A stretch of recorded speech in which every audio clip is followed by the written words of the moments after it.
நீலகிரி நாடாளுமன்ற தொகுதியில் போட்டியிடும் அதிமுக வேட்பாளர் லோகேஷ் தமிழ்ச்செல்வனை ஆதரித்து அக்கட்சியின் பொதுச் செயலாளர் எடப்பாடி பழனிசாமி ஊட்டியில் திறந்தவெளி வாகனத்தில் நின்றபடி பிரச்சாரம் செய்தார். அப்போது பேசிய அவர், நீலகிரி மாவட்ட மக்களுக்கு அதிமுக ஆட்சியில் புதிய நவீன அரசு மருத்துவமனை, கூட்டு குடிநீர் உள்ளிட்ட பல்வேறு திட்டங்களை நிறைவேற்றி தந்துள்ளதாக கூறினார்.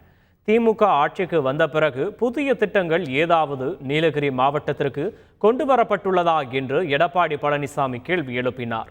நீலகிரியை இந்தியாவிலேயே மிக சிறந்த சுற்றுலா மாவட்டமாக மாற்ற நடவடிக்கை எடுக்கப்படும் என்றும் தெரிவித்தார். சுற்றுலாவுக்கு ஒரு உகந்த இடம் ஊட்டி.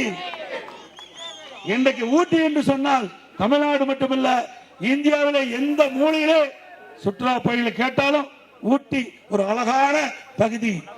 அந்த அழகான பகுதியை இங்கே வந்து சுற்றி பார்த்து மகிழலாம் என்று எல்லா மக்களிடத்திலையும் மனதிலே இருக்கின்றது.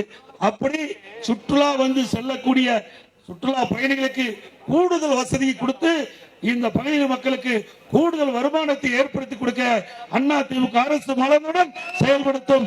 நம்முடைய வெற்றி வேட்பாளர் மத்தியிலே இதற்கு தகுந்த நடவடிக்கை எடுத்து இதை நம்முடைய இந்திய அளவிலேயே சிறப்பிக்கத்தக்கவாறு ஒரு சுற்றுலா பகுதியை இந்த ஊட்டியிலே உருவாக்கி காட்டுவோம் என்பதை தெரிவித்துக் கொள்கின்றேன்.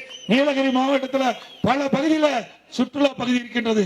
அதையெல்லாம் தேர்ந்தெடுத்து இந்த நீலகிரி மாவட்டம் சுற்றுலாவிலே சிறந்த மாவட்டம் என்று, இந்தியாவிலேயே சிறந்த மாவட்டம் என்று சொல்லுகின்ற அளவிற்கு நாங்கள் செயல்படுத்தி காட்டுவோம்.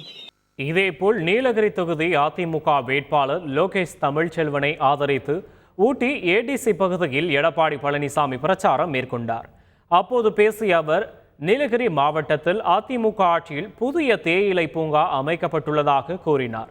படுகர் சமுதாய மக்களை பழங்குடியினர் பிரிவில் சேர்க்க மத்திய அரசுக்கு அதிமுக வலியுறுத்தும் என்றும் எடப்பாடி பழனிசாமி தெரிவித்தார்.